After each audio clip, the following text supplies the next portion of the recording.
नाज़रीन आदाब, सियासत टीवी के तालीमी प्रोग्राम सियासत कैरियर गाइडेंस में आपका इस्तकबाल है। मैं हूं आपका मेज़बान मोहम्मद मीर और मेरे साथ मौजूद है माहिर तालीम एम ए हमीद सर। आज हम बात कर रहे हैं नीट के ताल्लुक़ से और नेट के ताल्लुक़ से। 2024 जहां पर इलेक्शन का रिज़ल्ट भी आया है और एजुकेशन कैटेगरी के जो इंट्रेंस एग्ज़ाम रखे जाते हैं उसका भी रिज़ल्ट आया। यहाँ पे सियासी मैदान भी तालीमी मैदान दोनों एक हो गए, लेकिन तनाज़ा खड़ा हो गया है नेट के पेपर के इफ्शा के बाद। अब हम बात करेंगे जैसे कि नीट और नेट में जो खदशात पाए गए हैं या जो धोखाधड़ी के जो वाक़यात पेश आ रहे हैं, तो उसके तनाजुर में क्या तालीमी रुझान पाया जाता है ख़ास तौर पर बच्चों के जहन में। सर, आप जानते हैं कि इलेक्शन का रिज़ल्ट और नीट का रिज़ल्ट दोनों एक साथ आया है, लेकिन क्या ये बताइए आपके जो ख्वाब जिसकी तामीर की गई थी तलबा तालिबात ने, क्या उसकी बुनियाद पुख्ता होंगी या मुतज़ल्ज़ल होंगी? जैसा कि आपने बात शुरू की है नीट का रिज़ल्ट और इलेक्शन का रिज़ल्ट जी, तो नीट के रिज़ल्ट के बाद ही तनाज़ा शुरू हो गए जी। चूँकि NTA नेशनल टेस्टिंग एजेंसी जो गवर्नमेंट ऑफ इंडिया की इंडिपेंडेंट बॉडी है जी, उसकी जिम्मेदारी इम्तिहान को मुनक़िद करना, नताइज जारी करना, रैंक देना है। NTA एज पर शेड्यूल 14 जून को रिज़ल्ट जारी करना था, 10 दिन पहले 4 जून को जारी कर दिया। 4 जून को जारी करना ही खदशात को पता जन्म दिया और NTA घेराव में आ गया। उसके बाद एक सुलझता हुआ मसला इस वक्त मुल्क की सतह पर बना हुआ है नीट का नतीजा। क्या नीट दोबारा होगा, नीट को मनसूख करना चाहिए या नीट पे क्या क्या बदगुमानी हुई है, हर दिन एक नया इंकशाफ आ रहा है। कभी पर्चे की लीक की बात हो रही है, कभी OMR शीट की बात हो रही है, कभी सेंटर बनाने की बात हो रही है, कभी 10 लाख 20 लाख में पेपर बदलने की बात हुई। इस तरीके से अलग अलग इंकशाफात सामने आ रहे हैं। इस तरीके से NTA कई एतबार से तनाज़ात में घिरा हुआ है।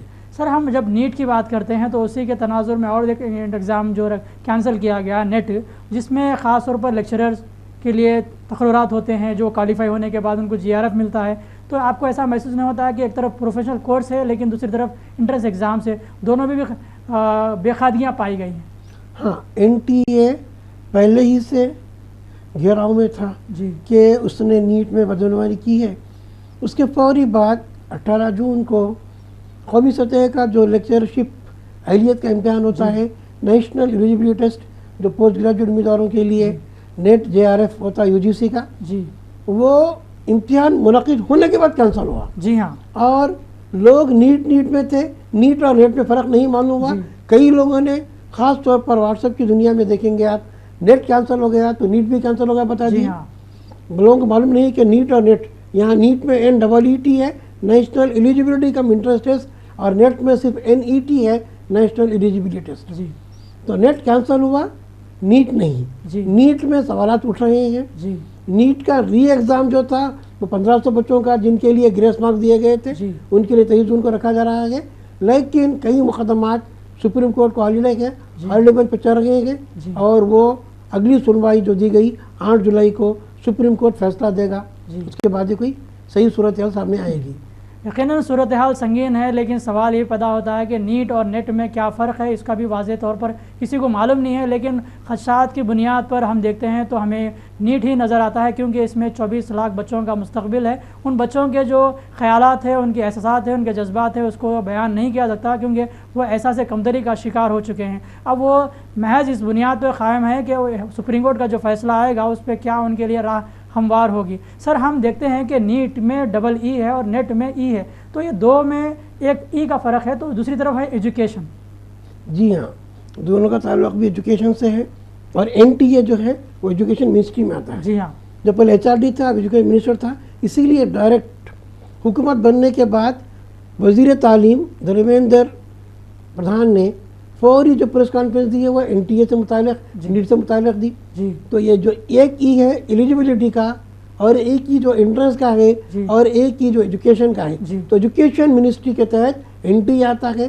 NTA पर पूरी जिम्मेदारी होती है, NTA पर पूरा भरपूर एतमाद होता है, लेकिन उसने इस एतमाद को ठेस पहुँचाते हुए जो कंप्लीट ट्रांसपेरेंसी थी, इतने खदशात, इतने बदगुमानियाँ, इतने बेकायदगियाँ सामने आ रही है कि आपको हर दिन एक नई नई बात सामने आ रही है। खुद वज़ीर तालीम ने भी बयान दिया कि NTA अगर 0.001 भी गलती पाता है तो हम किसी को नहीं बख्शेंगे। और एक बहाना आया हुकूमत की तरफ से कि हुकूमत तैयार होगी अगर सुप्रीम कोर्ट उनके लिए कुछ हिदायत देगा या फैसला करेगा। ये एक इम्तिहान एकेडमिक होता है, जो एसएससी हो, इंटरमीडिएट हो, लेवल 12 हो, वो एकेडमिक रहता है। एकेडमिक को कॉम्पिटिटिव नहीं कहते, लेकिन नीट भी कॉम्पिटिटिव है, नेट में भी एलिजिबिलिटी रहती है जो लेक्चरशिप। तो कॉम्पिटिटिव एग्जामिनेशन में उन बच्चों की दिन रात की मेहनत होती है, लाखों रुपए खर्चा करके पढ़ते हैं, 2 साल तक पढ़ते हैं। अब यहाँ हम सबसे पहला सवाल करेंगे रीनीट पर। एक बच्चा जो 1 साल पढ़ा, ड्रॉप करते हुए 2 साल पढ़ा, 3 साल पढ़ा, वो 2 साल 3 साल के बाद इम्तिहान लिख कर 600 नंबर, 500 नंबर, 480 नंबर लाया, क्या वो नीट पर एक साथ लाएगा? अगर नीट की बात होती है तो बहुत ज़्यादा नए मसाइल पैदा होंगे। इस वक्त जो सूरत हाल है, नीट 2024 की 600 से ज़ायद मार्क्स लाने वाले इंडिया के 80,000 तलबा हैं और 2 लाख तलबा ऐसा हैं जिन्होंने 500 मार्क्स किया है, 500 मार्क्स उनको हासिल कर चुके हैं। क्या वो नीट पर वो 2 लाख तलबा 500 या 600 नंबर ला पाएंगे? तो इस तरीके से बच्चों को और औलिया तलबा को जो बेचैनी में, उनकी इस तरह भी कैफियत में इजाफा कर दिया गया रीनीट का, मैं इस प्रोग्राम के ज़रिए उनको तमन्ना देता हूँ कि वो रीनीट पर ना रहे। हुकूमत ख़ास तौर पर सुप्रीम कोर्ट जब फैसला देगा तमाम हालात का जायज़ा लेते हुए रीनीट के पॉसिबल कम नज़र आते हैं। अगर रीनीट होता है तो मज़ीद कई मुकदमात का सामना करना रहेगा।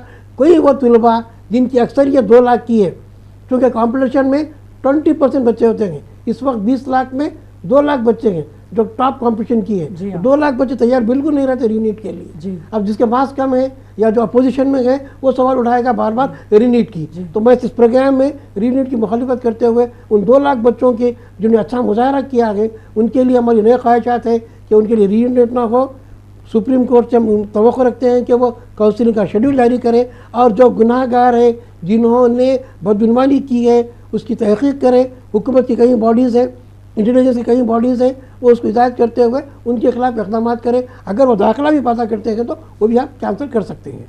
यकीनन माहिर तालीम का जो मशवरा है या फिर उनका अंदेशा है या फिर उनका जो तजुर्बा है जिसकी बुनियाद पर उन्होंने 2 लाख बच्चों की जो तायद की है, जो ख़ास तौर पर वो रैंक जिसकी बुनियाद पर उन्हें फ्री सीट मिल सकती है, तो उनके लिए बहुत अच्छा आएगा। लेकिन रीनीट की वजह से कई तलबा तलबात जो है मायूसी का शिकार भी हो सकते हैं और ये फ़ैसला सिर्फ सुप्रीम कोर्ट की बुनियाद पर फैसले पर होगा। सर, हम देखते हैं कि जब इस तरह के मामले आते हैं तो नेशनल लेवल पर जो इशू बन जाता है, क्या उससे बच्चों का मुस्तकबिल बन सकता है? देखिए, एक बात इशू की या मसले की करेंगे, जब वो मसला सियासी शक्ल अख्तियार कर लेता है या सियासी मसला बनकर उभरने लगता है तो अपोजिशन पार्टी का काम होता है कि गवर्नमेंट के खिलाफ करे। हम हुकूमत की तायद करना, अपोजिशन की तायद करना नहीं, बल्कि तलबा की तायद करना है। अपोजिशन चूँकि एक अपोजिशन में है, वो हुकूमत को जिम्मेदार ठहराते हुए हुकूमत के खिलाफ इक़दाम कर रही है। 24 लाख बच्चों से खिलवाड़ करना बहुत बड़ा मसला है। लेकिन वहाँ 2 लाख बच्चों की भी फ्यूचर को देखना, क्या रीनीट करने से क्या असरात पड़ते हैं उस पर भी नज़र डालना है। सिर्फ रीनीट का मुतालबा करना नहीं, उससे क्या असरात पड़ते हैं उस पर भी गौर करना है। सर, हम अब रीनीट की बात ना करें बल्कि उन बच्चों की ज़हनी अक्कासी के तौर पर बात करें, क्या उनके जहन में चल रहा हो? देखिए, अगर ये बात हम तलबा के जहन से करेंगे, तलबा बिल्कुल मासूम होते हैं, वो पूरी एकसूई के साथ तैयारी करते हैं। उनके जहन व गुमान में ये नहीं कि पेपर ऐसा हुआ, पेपर ऐसा भी होता है, सेंटर ऐसा भी बनता है। वो पूरी एकसूई से तैयारी करते हैं। अक्सरियत ये बदगुमानी, बेकायदगी या धांधली या धोखाधड़ी ये उन चंद तलबा की, चंद गुनाहगारों की होती है, चंद गुनाहगारी मुजरिम होते हैं। तो उनकी गुनाह की सज़ा तमाम तलबा को नहीं देना चाहिए। हुकूमत के पास कई एजेंसीज हैं, एंटी एजेंसी के तहत वो को तायद करे और उसके तहत तहकीक करे, CBI की इंक्वायरी करवाए और वो तमाम मराकिज़ पर जहाँ जहाँ धोखाधड़ी बदगुमानी हुई है उसके खिलाफ उनको सज़ा सख्त से सख्त दे, ना कि तमाम तलबा को से मुतासिर करे। सर, आप क्या मानते हैं कि NTA क्या इसको खाती मानता है, कुछ अच्छे फैसले करेगा कि मुस्तकबिल में ऐसे हालात ना पैदा हों? देखिए, अपने आप को कोई खाती नहीं कहता, उसको कोर्ट साबित करना होता है। आपने ये गलती की है, आप यहाँ खता है, आपको ये सज़ा। अब पूरा मसला आकर सुप्रीम कोर्ट पर रुका हुआ है। हुकूमत भी बेबस होते हुए कह रही है कि हम सुप्रीम कोर्ट के फैसले का इंतज़ार करेंगे, अगर सुप्रीम कोर्ट कहती है तो हम रीनीट के लिए भी तैयार हैं। लेकिन सुप्रीम कोर्ट अगर रीनीट की बात करती भी है तो फिर कई लोग नए मुकदमा भी दाखिल करेंगे। तो यहाँ बात अपोजिशन की, सियासी मसले की, मौजूदा हुकूमत की, NTA की और कोर्ट की, इस तरीके से पूरी चीज़ें उलझी हुई है, एक पूरे उलझन का शिकार है। हमको सिर्फ इंतज़ार करना है 8 जुलाई तक 8 जुलाई के दिन सुप्रीम कोर्ट की जो वर्डिक्ट आएगी उसके बाद भी सही सूरत है सामने आएगी। कहीं पर भी न स्टेट की लिस्ट आई है ना ही काउंसिलिंग का शेड्यूल आया है। पहले स्टेट की लिस्ट आएगी, फिर काउंसिलिंग का शेड्यूल होगा, फिर आपका तालीमी साल आगाज़ होगा। इस तरीके से 4 जून से 8 जुलाई का जो सफ़र है आपके 1 महीने 4 दिन का सिर्फ ये इंतज़ार और बेचैनी का शिकार हो चुका है। यकीनन माहिर तालीम ने एक दायरा बताया है जिसमें सियासी मसला हो या अपोजिशन का मसला हो या NTA का मसला हो या फिर सुप्रीम कोर्ट का फ़ैसला हो, जिसकी बुनियाद सिर्फ इंतज़ार पर है। जो फ़ैसला आएगा वो आपके हक़ में बेहतर होगा, लेकिन आप मायूस ना हो, बल्कि रीनीट की बात जो भी हो रही है वो भी फ़ैसला आएगा। अगर उसको मुनासिब समझा जाए तो फिर वो रखा जाएगा, लेकिन वो रखा जाएगा नहीं, उसके लिए आप जो है परेशान ना हो और तहम्मुल से रहें, सब्र से रहें, सुकून से रहें। सर, आप नीट की बात करते हैं तो काउंसलिंग से क़ब्ल वाली बातें हैं, तो क्या हमारे लिए एहतियात होना ज़रूरी है? देखिए, पूरे लोग एहतियात कर रहे हैं, बल्कि ना सिर्फ एहतियात बल्कि पूरी तैयारी कर रहे हैं। किसी के पास सर्टिफिकेट नहीं है वो माइनॉरिटी का सर्टिफिकेट निकाल रहा है, रेसिडेंस का सर्टिफिकेट निकाल रहे हैं, गैप सर्टिफिकेट जो काउंसिलिंग में रिक्वायरमेंट नहीं है, कॉलेज में देना होता है, वो भी निकाल रहे हैं। इस वक्त जो मिल रहा है लोग पूरी तैयारी कर रहे हैं, पूरे अपनी जो डॉक्यूमेंट्स कमी थी वो निकाल रहे हैं। सर, आप मानते हैं कि जैसे कि NTA ने जो ग्रेस मार्क्स दी है तो सुप्रीम कोर्ट के फैसले में क्या कट ऑफ को क्या रखा जाएगा? देखिए, NTA, नीट और NDA NDA बात NTA और NDA कर रहा हूँ।